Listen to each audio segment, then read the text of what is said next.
قضائے حاجت کے لیے، یعنی حاجت پوری ہونے کے لیے فجر کا وقت بڑا مضبوط وقت، انشاءاللہ کر کے دیکھیں پھر کہیے انشاءاللہ آپ دعا دیں گے اللہ نے چاہا تو۔ یہ وہ بزرگوں کے راز ہیں، بزرگان دین کے جو سینہ بسینہ ہمارے بزرگوں نے کہے، پھر کچھ بزرگوں نے لکھ بھی دیا ہے۔ سورہ فاتحہ کی بڑی برکت ہے۔ پھر اس کے بعد سورۃ البقرہ، اس لیے کہ 5 منٹ میں درس ختم کرنا ہے، تب میں سورہ فاتحہ کیا بیان کروں آپ کے سامنے۔ سورۃ البقرہ ہے، اس سورے کو سورہ بقرہ اس لیے کہتے ہیں، بقرہ عربی میں گائے کو کہتے ہیں۔ سورۃ البقرہ اصل میں ایک واقعہ ہے جو اس میں بیان کیا گیا ہے، اسی بنیاد پر اس سورت کا نام سورۃ البقرہ پڑا ہے۔ واقعہ یہ تھا کہ بنی اسرائیل میں حضرت موسیٰ علیہ السلام کے زمانے میں ایک شخص نے، ایک جوان نے اپنے کزن کو اس نے قتل کر دیا۔ حصے بکرے کا معاملہ تھا، ایسا ہوتا ہے نا کہ وہ حصے کے معاملے کو کہ بھائی جب تک آدمی مرے گا نہیں تو حصہ ہوگا نہیں، تو مرنے کا انتظار کون کرے؟ تو بلکہ کچھ لوگ تو ایسے کہ باپ مالدار ہوتا ہے تو لوگ معاذ اللہ باپ کے مرنے کی دعائیں کرتے، اتنے غیر گزرے لوگ بھی ہم نے دیکھے ہیں کہ باپ مرے گا تو جلدی سے حصہ بکرا ہوگا، بہویں دعائیں کرتی کہ بڑے میاں جلدی سے قبر میں جائیں تو تھوڑا حصہ بکرا ہو تو سکون ملے۔ بہت عجیب دور سے ہم گزر رہے ہیں۔ بہرحال ابھی کا دور ہی نہیں، ہمیشہ کا دور رہا ہے، مال لوگوں کو بہت پیارا ہے۔ بہرحال اس نے قتل کر دیا۔ اب قتل کرنے کے بعد کیا کیا؟ مقتول کو اٹھا کر کے ایک محلے میں پھینک دیا، اور روتے دھوتے حضرت موسیٰ علیہ السلام کے پاس آیا اور کہنے لگا کہ وہ میرا چچا، اس کا مرڈر ہو گیا اور وہاں لاش پائی گئی۔ تو جن کے محلے میں وہ لاش پائی گئی تو موسیٰ علیہ السلام نے ان کو بلا کے کہا، تو انہوں نے قسمیں کھائی کہ بھئی ہم نے نہیں مارا اس کو۔ تب بھی جب انہوں نے نہیں مارا، یہ مقدمہ دائر کر رہا ہے تو کس نے مارا؟ تو چونکہ موسیٰ علیہ السلام تو اللہ کے کلیم ہیں، اللہ سے جب چاہتے ہیں باتیں کر لیتے ہیں، تو اللہ سے انہوں نے عرض کیا کہ میرے اللہ تو ہی بتا دے کہ اس کو کس نے مارا۔ اب موسیٰ علیہ السلام کی جو قوم تھی نا، وہ بڑی کٹ حجتی قوم تھی۔ کچھ لوگ ہوتے ہیں نا بڑی کٹ حجتی کرتے، ایسا تو ایسا کیوں، تو ویسا کیوں، تو یہ کیوں، تو وہ کیوں، کنتو پرنتو اگرچہ چنانچہ، یہ سب انسان کی طبیعت میں ہے۔ تو موسیٰ علیہ السلام کو یہ ہوا کہ اگر میں ڈائریکٹ بتا دوں گا اللہ سے پوچھ کے تو یہ بکھیڑا کرنے والی قوم ہے۔ قوم آپ کو حیرت ہوگی، سب سے زیادہ اللہ نے اسی قوم کی داستان قرآن میں بیان کی ہے، قوم بنی اسرائیل کی۔ پہلے حضرت موسیٰ سے کہتے ہیں کہ آپ ہمیں اللہ کی آواز سناؤ، آواز سناؤ تو پھر اللہ کو دکھاؤ، یعنی کچھ بھی الٹی سلٹی کچھ بھی باتیں کریں۔ بہرحال تو آپ نے فرمایا کہ بھی ایسے ڈائریکٹ بتا دیں گے تو یہ پھر کچھ نہ کچھ کٹ حجتی کریں گے۔ تو اللہ تعالیٰ نے ان سے کہا کہ ان کو کہو کہ گائے لو اور اس کو ذبح کرو۔ آج سے ہزاروں سال پرانا واقعہ ہے۔ گائے لو اور اس کو ذبح کرو، اور ذبح کر کے اس کا جو دم کا حصہ ہے، جو دم کا گوشت ہے، وہ میت کو مارو۔ تو جب وہ میت کو مارو گے تو میت زندہ ہو جائے گی، اور جس نے مارا ہے اس کا نام وہ خود زندہ ہو کے، بھائی جب مردہ خود زندہ ہو کے بتایا کہ مجھے اس نے مارا ہے تو کوئی حجت کی تکرار کی بات ہی ختم ہو جائے گی، سب ختم ہو جائے گی۔ اللہ کا کام بڑا حکمت والا ہے، سب تکرار والا میٹر ختم۔ کتنی سی بات تھی؟ گائے لاؤ، ذبح کرو اور مردے کو مارو، اور پھر اس کے بعد کیا ہو؟ مردہ زندہ ہو اور بتا دے کہ بھئی مجھے اس نے مارا۔ ہزاروں سال پرانی داستان ہے بنی اسرائیل کی ہے۔ انہوں نے کہا کہ وہ گائے کیسی ہو، یعنی کہ اس میں بھی کٹ حجتی گائے کیسی ہو؟ پھر اللہ نے بتایا کہ گائے کا کلر جو ہے زرد کلر بھی بتایا. پھر بتا اس کی عمر کتنی ہو؟ پھر اللہ نے عمر بھی بتایا کہ وہ جوان ہو. اس کی رقم کتنی ہو؟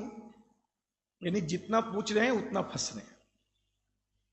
اللہ کے رسول علیہ السلام فرماتے اللہ نے کہا تھا ایسا ایسا کرو، وہ کوئی بھی گائے لیتے کر دیتے تو ان کا کام ہو جاتا، لیکن جتنے وہ سوال کرتے رہے اتنا وہ پریشانی پڑتے رہے.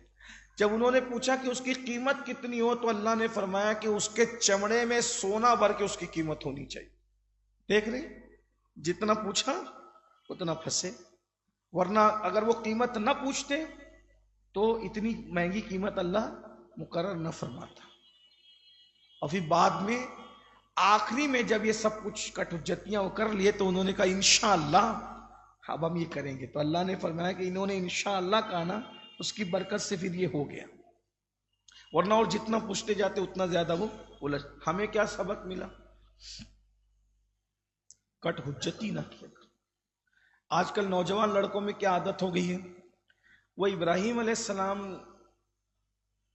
نے جو دمبا آیا تھا اسماعیل علیہ السلام کے فدیے میں، اس کو ذبح کیا تو اس کا گوشت کس نے کھایا؟ میرے بھائی تجھے وضو کے مسائل پتہ نہیں ہے اور دمبے کا گوشت کس نے کھایا اس سے تجھے کیا پڑی؟ کچھ بھی الٹی سلٹی بات ہے. دین سیکھو، دین سیکھو، دین پر عمل کرو، کٹ حجتیاں نہ کرو. اللہ کے رسول علیہ السلام نے جب فرمایا حج کے بارے میں، ایک صاحب بیٹھے ہوئے تھے، انہوں نے پوچھ لیا کہ یا رسول اللہ کیا ہر سال حج فرض ہے؟ تو آقا علیہ السلام اس پر غصے میں آ گئے، جلال میں آ گئے. فرمایا کیا تو ہر سال حج کر سکتا ہے؟ کر سکتا ہے تو ہر سال حج؟ نہیں کر سکتا. جب نہیں کر سکتا تو پوچھ کیوں رہے؟ اگر میں کہہ دیتا کہ ہاں ہر سال حج فرض ہے تو تجھ پہ ہر سال حج فرض ہو جاتا اور تو کر نہیں پاتا. تو جو کر نہیں سکتے اس میں پوچھتے کیوں؟ تو جتنا دین بتا رہا ہے اتنا کرو. زبردستی جو ہے جس کو کہتے ہیں مالیگاؤں کی زبان میں کہ پھٹے میں پیر ڈالو گے نقصان میں پڑو گے. خود اللہ کے رسول صلی اللہ علیہ وآلہ وسلم نے ہمیں اس سے منع فرمایا. ایک سفر میں تھے اللہ کے رسول علیہ الصلوۃ والسلام، اللہ کے رسول ایک سفر میں ہیں، حضور علیہ السلام سفر میں تشریف لے جا رہے ہیں. ایک جگہ تالاب ہے، اس میں وضو کرنے کی بات تھی. سیدنا فاروق اعظم نے ایک شخص سے پوچھا کہ کیا اس تالاب میں جانور منہ ڈال کے پانی پیتے؟ آقا علیہ السلام نے اس آدمی کو روک دیا کہ تو جواب مت دینا، تو چپ رہے. فاروق اعظم سے کہا عمر جب تم کو معلوم نہیں ہے تو یہ پانی تمہارے لیے پاک ہے، اس سے وضو کر لو، معاملہ ختم. تم پوچھ رہے ہو، اگر یہ واقعی کہہ دے گا کہ ہم منہ ڈال کے پانی پیتے ہیں تو پھر جنگل میں تم دوسرا تالاب کہاں تلاش کرو؟ تو ہمارا دین آسان ہے، ہم زبردستی اس کے اندر جا کر کے الجھتے ہیں، پریشان ہوتے ہیں. تو الدین یسر، دین آسان ہے.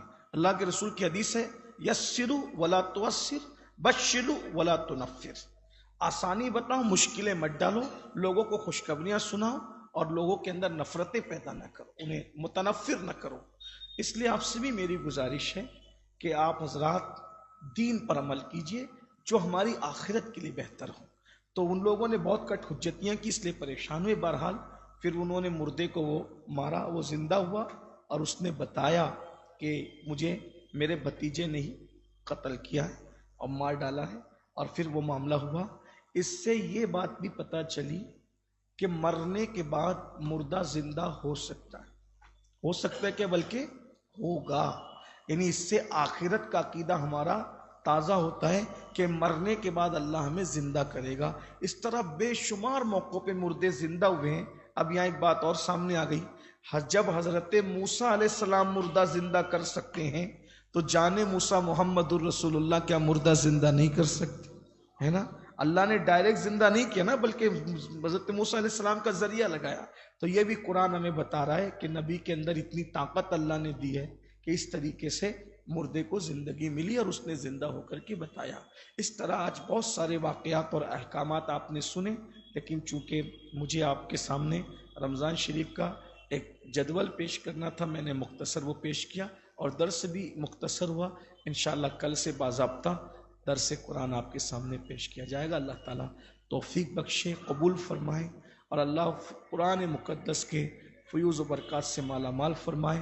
رمضان شریف کا ایک ایک لمحہ اللہ کی عبادت میں گزارنے کی توفیق عطا فرمائے۔